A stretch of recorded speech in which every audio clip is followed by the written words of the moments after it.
నేను ఇందాక చెప్పినట్లుగా పౌలు జైల్లో ఉన్నాడు. జైల్లో ఉంటే ఆయన దగ్గరికి ఒనేసిము వచ్చాడు. ఒనేసిము మొత్తానికి జీవితం మారింది. ఎలా మారిందనేది అక్కడ చూద్దాం. ఆ తర్వాత ఉత్తరం రాసి పంపిస్తున్నాడు. ఈ ఉత్తరం ఎవరికి రాశాడు? ఫిలోమోన్ అనే ఆయనకి రాశాడు. ఓకే, ఆ ఉత్తరంలో పౌలు ఒనేసిము గురించి ఏమి రాశాడు చూస్తే, ఆ మాటల ద్వారా దేవుడు ఈరోజు నీతో నాతో ఒకవేళ బానిసత్వంలో ఉంటే, ఎటువంటి బానిసత్వంలో ఉన్నా ఆయన ఏం చేస్తాడో చూస్తాం. ప్రపంచంలో ఏ మతమైనా సరే పాడైపోయినోడుంటే వాణ్ణి ఎరగొట్టేస్తారు, నాశనం చేసేస్తారు, చంపి పడేస్తారు, పోరా అంటారు. కానీ యేసయ్య ఒక్కడే ఒక విచిత్రమైన బోర్డు పెట్టుకున్నాడు. ఏంటా బోర్డు తెలుసా? పాడైపోయిన వాళ్ళు, నాశనమైన వాళ్ళు, దరిద్రులు, పనికిమాలిన వాడు, జీవితం పాడు చేసుకున్నవాడు ఎవరైనా ఉన్నారా? నా దగ్గర రండి, నేను బాగు చేస్తాను. ఆ బోర్డు పెట్టుకుంది యేసయ్య ఒక్కడే.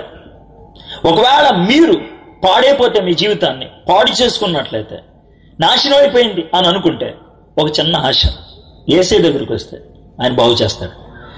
యేసయ్య దగ్గరికి వస్తే ఆయన ఎలా చేస్తాడండి అని అడుగుతారా? ఈ వాక్య భాగంలో చూస్తాను. కొత్త నిబంధనలో 199 పేజీలో ఫిలోమోనుకు రాసిన పత్రిక ఉంటుంది. 199 పేజీ ఒకసారి తీస్తారా?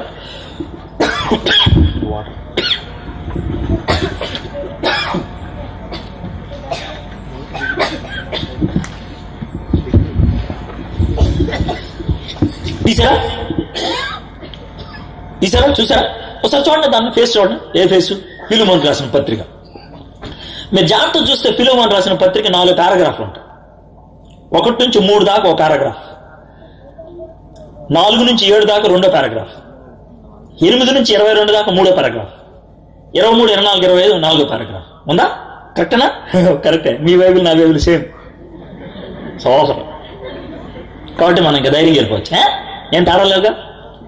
4 పారాగ్రాఫ్లో 4 విషయాలు. ఇప్పుడు మనం ఎవరికైనా ఉత్తరం రాస్తున్నాం అనుకో, అమ్మా బాగున్నావా, నేను మీ కొడుకుని ఉత్తరిగా రాస్తున్నాను. ఇది పరిచయం. మొదటి పారాగ్రాఫ్ పరిచయం. 2వ పారాగ్రాఫ్ దీంట్లో మనకు కనబడేది ఏంటంటే అభినందన. అభినందన. ఫిలోమోను జీవితంలో వచ్చిన మార్పును బట్టి సభాషాబాయ్ ఆయన అభినందించాడు. ఇది 4 నుంచి 7 దాకా. 8 నుంచి 22 మెయిన్ అంశం, అది అభ్యర్థన. బావు కొంచెం ఒనేసిముని తీసుకోరా, అభ్యర్థన. చివరిది 23 నుంచి 25 దాకా, మరి అంతా బాగున్నారు కదా, వచ్చే వారం కలుసుకున్నా బాయ్, అది చివరి పలుకు. ఇప్పుడు తొలి పలుకు చివరి పలుకు వదిలేస్తే మధ్యలో 2 విషయాలు. ఏంటా 2 విషయాలు? ఒకటి అభినందన, రెండోది అభ్యర్థన. ఈ 2 విషయాల నుంచి 2 పాఠాలు నేర్చుకోండి. ఇక్కడ కూర్చున్న వాళ్ళు 2 జాతులు అనుకుంటున్నాను. ఏంటి సార్ జాతులు అంటారు? ఒక జాతి యేసు ప్రభుని నేను సొంత రక్షకుడిగా అంగీకరించా, నేను విశ్వాసిని, ప్రైజ్ ది లార్డ్ అనేది ఒక జాతి. ఇది ఒక జాతి. 2వ జాతి యేసు ప్రభు దేవుడు అని అంటాను, రుజువు ఏంట్రా, ఏం చేశాడు ఆయన, ఏంటంట అనే జాతి 2ది. ఈ 2 జాతిలో ఉన్నాయి. ఈ 2 జాతుల్లో నువ్వు లేవంటే అసలు మంచివే కాదు. ఈ 2 కాబట్టి ఇంకేముంటాయి? ఓడి యేసు ప్రభు పార్టీ, 2ది యేసు ప్రభు అగెయిన్స్ట్ పార్టీ, అంతే. 3వ పార్టీ ఏముంటది? ఉండదు. అభినందనేమో విశ్వాసులకు రాసింది, అభ్యర్థనేమో మామూలు వాళ్ళకి రాసింది. నువ్వు విశ్వాసి అనుకుంటే అభినందన నుంచి నువ్వు నేర్చుకోగలిగే పాఠం ఏంటో చూద్దాం. ఏమి నేర్చుకుంటావండి అభినందన నుంచి అంటాడేమో. ఇప్పుడు మీ ఊర్లో కాఫీ తాగుతారా? కాఫీ తాగుతారా? ఫేస్ అలా పెట్టరా, కాఫీ తాగరా? కాఫీ చెప్పకుండా ఏం కలుపుతారు? మా ఊర్లో కూడా అదే. ఎవరు చెప్పారు మీకు పంచదార కలపని? అదేంటి అంత సైలెంట్ అయిపోయారు? పంచదార కలిపితే కాఫీ తీగా ఉంటుందని ఎవరు చెప్పారు? అయ్యి అంత సీరియస్ అయిపోయారండి. పంచదార కలిపితే కాఫీ తీగా వద్దని ఎవరు చెప్పారు? ఎవరు చెప్పారు? పాలు చెప్పినా? కారు చెప్పిందా? 4 చెప్పిందా? ఓహో, 4 ఇసుకేస్తే బాగుంటుందా, పేడేస్తే బాగుంటుంది చూసారా? 4 చెప్పిందా? కాఫీలో పంచదార ఏమైంది మీకు ఎవరు చెప్పారు? అమ్మ చెప్పింది కదా. నాకైతే మా అమ్మ చెప్పింది. మా అమ్మకి ఎవరు చెప్పారు? అది విషయం ఇప్పుడు లైన్లోకి వచ్చారు కదా. తరతరాలుగా మనం నేర్చుకున్న ఒకటే ఒక సత్యం, కాఫీ తీయగా అవ్వాలంటే పంచదార కలపాలి. ఏ ఊర్లో పంచదార కలిపినా కూడా కాఫీ తీయగానే అవుతుంది. అవుతా లేదా? ఒకవేళ మీరు కాఫీ తీసుకొచ్చి చప్పగా ఉంటే, అమ్మా పంచదార వేయలేదు అనుకుంటా అని నేను అంటాను కదా. అదేవిధంగా యేసు ప్రభు గనక ఒకడి జీవితంలోకి వస్తే ఆడి జీవితంలో మార్పు రావాలి. కాఫీలో పంచదార కలిస్తే కాఫీ తీయగా అవటం అనేది ఎంత ఖచ్చితమో, కూరలో ఉప్పు కలిగిస్తే గనక కూర బాగా అవటం అనేది ఎంత సత్యమో, కరెంట్ ఉంటే స్విచ్ ఆన్ చేస్తే ఖచ్చితంగా లైట్ వెలగటం అనేది ఎంత వాస్తవమో, నీ జీవితంలోకి యేసే గనక ఒకవేళ వస్తే మార్పు రావటం అనేది అంత ఖచ్చితం. అదే పౌలు ఫిలోమోనుతో చెప్తున్నాడు. చూడండి, అన్ని వచనాలు చదవడానికి కుదరదు, కానీ 7వ వచనం ఒకటి చదువుతాం. 7వ వచనం ఏమన్నాడు తెలుసా? సోదరుడా, పరిశుద్ధుల హృదయములు నీ మూలముగా విశ్రాంతి పొందినందున నీ ప్రేమను బట్టి నాకు విశేషమైన ఆనందమును ఆదరణయు కలిగాను. ఆ కాలంలో మోతుబారు రైతులు, డబ్బున్న వాళ్ళు కర్కోటంగా వ్యవహరించేవాళ్ళు, మూర్ఖంగా వ్యవహరించేవాళ్ళు. అది వాళ్ళకు ఉన్నటువంటి పద్ధతి. పనులతో కొట్టి వాయించేవాళ్ళు, పని చేపించేవాళ్ళు, బాగా వెట్టి చాకిరీ చేపించుకునేవాడు. ఫిలోమోను అలాంటి జాతికి చెందినవాడు. కానీ ఫిలోమోను ఎప్పుడైతే యేసు ప్రభుని అంగీకరించాడో ఆయనలో ఎంత మార్పు వచ్చిందంటే, ప్రజలు ఆయన దగ్గరకు వచ్చి విశ్రాంతి పొందుతున్నారంట. ప్రజలు ఆయన దగ్గరకు వచ్చినప్పుడు ఆనందం కలుగుతుందంట, ఆదరణ కలుగుతుందంట. ఎందుకు అనంటే, ఫిలోమోను ఎప్పుడైతే యేసు ప్రభుని అంగీకరించాడో ఫిలోమోను జీవితంలో మార్పు వచ్చేసింది. నేను ఇప్పుడు అడిగేది ఏంటంటే, ఇక్కడ కూర్చున్న వాళ్ళల్లో ఎవరైనా సరే, సార్ నేను యేసు ప్రభుని అంగీకరించానంటే ప్రైజ్ ది లార్డ్. అయితే యేసు ప్రభుని అంగీకరిస్తే ఫిలోమోనుకు లాగా నీ జీవితంలో మార్పు వచ్చిందా? ప్రజలు నీ దగ్గరకు వచ్చి ఆదరణ పొందగలుగుతున్నారా? ప్రజలు నీ దగ్గరకు వచ్చి ఆనందాన్ని పొందగలుగుతున్నారా? ప్రజలు నీ దగ్గరకు వచ్చి విశ్రాంతిని పొందగలుగుతున్నారా? నీతో మాట్లాడుతుంటే హాయిగా అని అనిపిస్తుందా? ఇంకో మాటలో చెప్పాలంటే, నువ్వు దేవుని బిడ్డవి అని అనడానికి ఒకే ఒక నిదర్శనం ఏంటనంటే, నీకు శత్రువులు అనేవాళ్ళు ఉండకూడదు, నువ్వు అసహించుకునే వాళ్ళు ఎవరు ఉండకూడదు, నువ్వు చీకొట్టేవాళ్ళు ఉండకూడదు. ఎవరినైనా సరే క్షమించగలిగేటువంటి సామర్థ్యత నీకుండాలి. అది ఎట్లాగండి అని అంటారేమో. దేవుని బిడ్డకు దేవుని లక్షణం ఉంటది. దేవుని బిడ్డకు దేవుని లక్షణం ఉంటది. ఎవరైతే దేవుని బిడ్డగా జీవిస్తూ మొదలు పెడతారో, యేసు ప్రభువు వారు ఓసారి తన శిష్యులు పిలిచి, అరే బాబు ఈ విధంగా ప్రార్థన చేయండి రా అన్నారు. మీకు తెలుసు కదా ఆ ప్రార్థన, మీటింగ్ అవగానే చేస్తారా? చెప్తారో ఒకసారి చెప్పండి. పరలోకమందున్న మా తండ్రి, బాగుంది. నీ నామం పరిశుద్ధపరచబడిన గాక, బాగుంది. నీ రాజ్యం వచ్చిన గాక, బాగుంది. నీ చిత్తం పరలోకమందు నెరవేరినట్లు భూమి అందు నెరవేరిన గాక, బాగుంది. తర్వాత మా ఇందైన ఆహారం మాకు దయచేసే, బాగుంది. నెక్స్ట్ చెప్పండి. మా ఎడల అపరాధము చేసిన వారిని మేము క్షమించేశాం, అలా మమ్మల్ని క్షమించవా అని ఎవరిని అడుగుతున్నారు మీరు? క్షమించేశారా? చెప్పండి. మీ అత్తని, మీ మామయ్యని, మీ తమ్ముడిని, మీ అన్నయ్యని, మీ ఇంటి పక్కన వాళ్ళని, మీ ఇంటి ఎదురోళ్ళని, ఎవరైనా సరే నీకు హాని చేసిన వాళ్ళు, నీకు కష్టం కలిగించిన వాళ్ళు, నీకు ఇబ్బంది కలిగించిన వాడు దొరికితేనా వేసేస్తా అనే ఆలోచనలు ఉన్నాయా?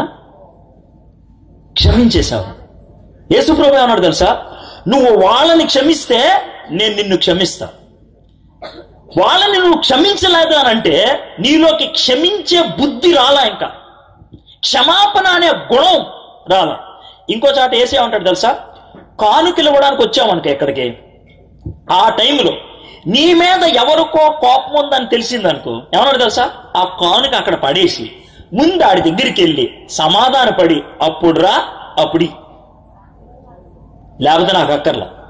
మనుషులతో సమాధాన పడకుండా, మనుషులతో సరి అయినటువంటి సంబంధం లేకుండా దేవునితో సరి అయిన సంబంధం కలిగి ఉండాలంటే సాధ్యమా? అస్సలు కాదు. భార్యాభర్తలుగా ఉన్న వాళ్ళకి ఇది అర్థం అంతే. భార్యతో గొడవపడిన తర్వాత ప్రార్థన చేసుకుందాం అంటే ఎవడన్నా వస్తాడా? రాడు. ఏ ఇంట్లో వాళ్ళతో గొడవపడినా ప్రార్థన ఇవ్వగల నేను పడుకుంటా అనరా? ఇప్పుడు మీకు అర్థమైందా? ఎదుటి మనిషితో ఇబ్బందికరంగా ఉంటే పైన దేవునితో మనం సరిగ్గా ఉండలేం. కొంతమంది మూర్ఖ చక్రవర్తులు ఉంటారు, ఆడింట్లో పెళ్ళాన్ని కొట్టొచ్చి ప్రభువా స్తోత్రం స్తోత్రం అంటాడు. ఇక వాడిని ఏం చేయలేవు, ఇక ఆడికి చీవీ నెత్తిరి ఇక లేదు. ఆడికి డ్రామా యాక్టర్ అంటారండి. మీరు అది కాదని నా విశ్వాసం. మీరు అదైతే నేనేం చేయలేను. కానీ చీవి నెత్తురుంటే కనుక ఏం జరుగుతుందో తెలుసా? ఎవరితో అయినా వ్యతిరేకం అంటే దేవుని దగ్గర రాలం. క్షమించటం అనేది చాలా కష్టమైన పని. అయితే ఈ లోకంలో సినిమాల్లో క్షమించటం అనేది అసలు చిత్రీకరించడం, క్షమించడం అనేది చేతకాని పనిలాగా చూపిస్తారు. క్షమించడం అనేది డిక్షనరీలో లేని పదం అంటాడు అడవుడు. అది పరిస్థితి. క్షమించాల, అది పరిస్థితి. అయితే ఒక మాట చెప్తాను. ఇప్పుడు ఈ అయ్యగారు ఉన్నారా, ప్రమోద్ గారి మీద నాకు పెద్ద కోపం అంతా. ఈయన్ని కత్తిపెట్టి పోవడానికి ఎంత టైం పట్టుద్ది తెలుసా? 30 సెకండ్లు అంతే. కానీ ఆ కోపాన్ని అణిచేసుకొని ఆయన్ని క్షమించడానికి నాకు జీవితం కావాలి. 30 సెకండ్లో పొడవటం గొప్పవా, జీవితాంతం ఆయన్ని క్షమించడం గొప్ప? ఆలోచించండి. నిజమైన హీరో చంపేవాడు కాదు, తనలో ఉన్నటువంటి కోపాన్ని చంపుకునేవాడు. అది యేసయ్య ఒక్కడే చేయగలిగాడు. అందుకని ఆయన్ని శిలువ మీద చంపుతుంటే, తండ్రి వీరేం చేస్తున్నారో వీరెరుగరు, క్షమించండి అని ప్రార్థన చేశాడు. ఆయన నీ రక్షకుడైతే, ఆయన దగ్గర నువ్వు క్షమాపణ పొందితే ఈ లోకంలో ఎవరినైనా క్షమిస్తావు. అయితే క్షమాపణ అనే దాన్ని తీవ్ర స్థాయిలో నేను ఎక్కడ అనుభూతిగా పొందాను తెలుసా? 2003 ఆగస్టు 15వ తారీఖున సికింద్రాబాద్ లో ఒక మీటింగ్ జరుగుతుంది, యూత్ మీటింగ్. పొద్దున్నే నేను దిగి హోటల్ కానీ నన్ను కారులో తీసుకెళ్తున్నారు. దారిలో చెప్పారు, అన్నా ఈ రోజు మరి సాయంత్రం వెళ్ళిపోతారు కదా, నీతో పాటు ఇంకొక ఆయన కూడా మీ హోటల్ రూమ్ లో పెట్టామన్నా. అన్నా పర్లేదు వెళ్ళాను. పెద్ద హోటల్ రూము వెళ్ళి తలుపు కొట్టాం. ఆయన అంతలా తిప్పుతున్నాడు, ముసలోడు, 80 ఏళ్ళు అలా ఉంటాయి. బయటకు వచ్చాడు. ఓయూ అని అన్నాడు. తలుపు తీసాం, షేక్ హ్యాండ్ ఇచ్చాం. అంతా అయిపోయిన తర్వాత ఈయన మీ రూమ్మేట్ అని అన్నాడు. పరిచయం చేశారు. మీ పేరు ఏంటంటే హోటికే అన్నాడు. ఇది చంద్రబాబు పేరు అనుకున్నాను. సరే, మంచం, పెద్ద మంచం. ఆయన మంచం మీద కూర్చున్నాడు, ఆయన పక్కన నేను కూర్చోనంటే, సార్ మీది ఏ ఊరు సార్, మీది ఏ దేశం అని అన్నా. దక్షిణ అమెరికా, మాది ఈక్వడార్ దేశం అన్నాడు. అవునా సార్ ఈక్వడార్ గురించి ఒకసారి చదివా అన్నాడు. ఎక్కడ చదివా అన్నాడు నన్ను. జిమ్ ఎలియట్ అని ఒక మిషనరీ మీకు వచ్చాడంట కదా సార్, ఆయన గురించి చదివాను, ఆయన నాకు చాలా ఇష్టం అన్నాడు. అప్పుడు ఆయన అడుగుతా సార్, జిమ్ నాకు బాగా తెలుసులే అన్నాడు. అంత గొప్ప మిషనరీ నీకు బాగా తెలుసా అన్నాడు. గోళికాయలు ఆడుకున్నట్లు మీకు ఎలా తెలుసా అన్నా. అంటే మనవాడు ఇలా వంగి చెప్తున్నాడు, జిమ్ ఎలియట్ ఎలా తెలుసు. 3 or 4 మాటలు చెప్పాడు. నాకు పెద్ద భయం వేసింది. మంచం దిగి గుమ్మం దగ్గరికి వెళ్ళి తలుపు లాగి బయటికి పారిపోదాం అని తంటాలు పడి ఇలా చూసి అవి బావోయ్ అని ఉడికాడు. ఎంతకే మనవాడు ఏమన్నాడు తెలుసా? 50 ఏళ్ల క్రితం అనుకుంటే జిమ్ ఊరు వచ్చాడు, అందరూ కూడా జిమ్ అంటా పడతారు, నేను కూడా పడ్డాను. ఓ రాయి పెట్టుకుని గట్టి కొడితే జిమ్ తలకాయకి తగిలింది, టాప్ మన కింద పడిపోయాడు. జిమ్ కింద పడగానే అరిశాను, జిమ్ నాకే అని అందరూ పారిపోయారు. బొక్క బాలుగా పడ్డాడు. 2 కాళ్ళు పట్టుకొని ఇలా చీల్చేస్తే మనిషి 2 ముక్కలైపోయాడు. ఎడం కాలు ప్యాంటు పట్టుకొని కిందకి లాగేసి ఎడం కాలు తొడ తినేశాను నేనే. నాకు తొడ తింటాం అంటే బాగా ఇష్టం అన్నాడు. మడో నా కుడి పక్కన ఉన్నాడు, నా ఎడం తొడ ఆయనకి చాలా దగ్గరలో ఉంది. అది అనమాట మన టెన్షన్. అందుకు అడిగి వెళ్ళిపోయాం. ఇంద్రబాబు నువ్వు చెప్పేది చికెన్ తిన్నాడు తినేసాడు అంటాడు జిమ్ ఎలియట్ని. నేను తినేసానని పైకి చెప్తున్నాడు. ఆయన మామూలుగా జిమ్ని తినేసింది నేనే అంటున్నాడు. అప్పుడు గుమ్మం దగ్గరికి వెళ్ళి వణుక్కుంటూ, మరి ఇక్కడికి ఎందుకు వచ్చావు బాబు ఇప్పుడు అని అన్నా. ఇప్పుడా మార్పు చెందానులే వచ్చానన్నా. చెప్ప అది ఎట్లా జరిగిందని అంటే చెప్తా అన్నాడు. అయితే ఒక సన్నివేశం చెప్తే నా కళ్ళం నీళ్ళు వచ్చాయి, ఇంకా తట్టుకోలేకపోయాను. ఏమన్నాడు తెలుసా? జిమ్ చంపేశాం, అయిపోయింది. 15 రోజుల తర్వాత జిమ్ గారి భార్య వచ్చింది. ఆమె వచ్చేటప్పుడు ఇన్ని చాక్లెట్లు తెచ్చేలా ఇసిరింది. చాక్లెట్ తిన్నాం, జీవితంలో మొట్టమొదటిసారి చాక్లెట్ తింటాం. అదే చాలా తీగ అనిపించింది. మళ్ళీ అలా అడిగాం, మళ్ళీ ఇచ్చింది చాక్లెట్. ఆమంటే మాకు ఇష్టం ఏర్పడింది. ఆ తర్వాత టమాటాకాయలు ఇచ్చింది, అగ్గిపెట్టి ఇచ్చింది, మంచినూనె ఇచ్చింది. ఇక ఆమంటే మాకు బాగా ఇష్టం అయిపోయింది.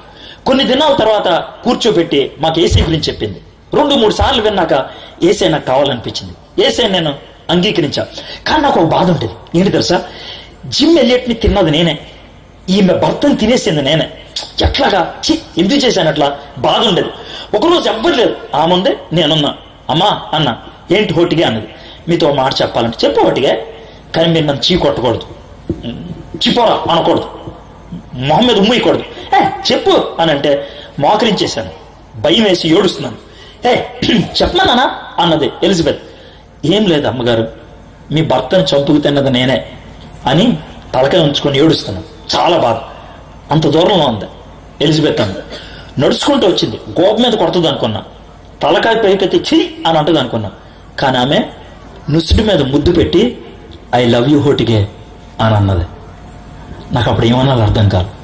ఆమె భర్తను చంపుకు తిన్నది నేనే. ఆమెకు ఆ విషయం తెలిసినప్పుడు ఆమె చేసిన పని ఏంటి తెలుసా? నేను నిన్ను ప్రేమిస్తున్నాను. అది నా జీవితాన్ని మార్చేసింది. క్షమాపణ అనేది అలా ఉంటుంది. ప్రపంచంలో కొన్ని వేల మతాలు ఉండొచ్చు, క్షమాపణ గురించి బోధించేది యేసయ్య ఒక్కడే. ఆ బోధ తన జీవితంలో చూపించగలిగాడు. తన్ని కొట్టేవాడిని క్షమించాడు, తనని చంపేవాడిని క్షమించాడు, తన శిష్యులకి ఆ పాఠాన్ని నేర్పించాడు. రేయ్, మీరు ఒక్కటే ఒక పని చేయాలి, క్షమించడం నేర్చుకోవాలి. యేసయ్య దగ్గర క్షమాపణ పొందినవాడు క్షమించకుండా ఉండలేడు. మీరు విశ్వాసం బాగుంది, క్షమించలేనటువంటి వాళ్ళు మీ జీవితంలో ఎవరైనా ఉన్నారా? అది ఎవరైనా అవ్వచ్చు, మీ పిల్లలు అవ్వచ్చు, మీ కుటుంబ సభ్యులు అవ్వచ్చు, బయట వాళ్ళు అవ్వచ్చు. ఎవరైనా ఉంటే ఒక మాట చెప్తారా? యేసయ్య, క్షమించటానికి నాకు సహాయం చేయ ప్రభా అని అడగండి. విశ్వాస అనే ప్రతి వాడికి క్షమించలేని వాళ్ళు అనే వాళ్ళు ఉండకూడదు. వాళ్ళు మిమ్మల్ని అమ్మేసిన వాళ్ళు అవ్వచ్చు, మోసం చేసిన వాళ్ళు అవ్వచ్చు, అప్పకీర్తి పాలు చేసిన వాళ్ళు అవ్వచ్చు. క్షమించే దేవుడు క్షమించమని అడుగుతున్నాడు.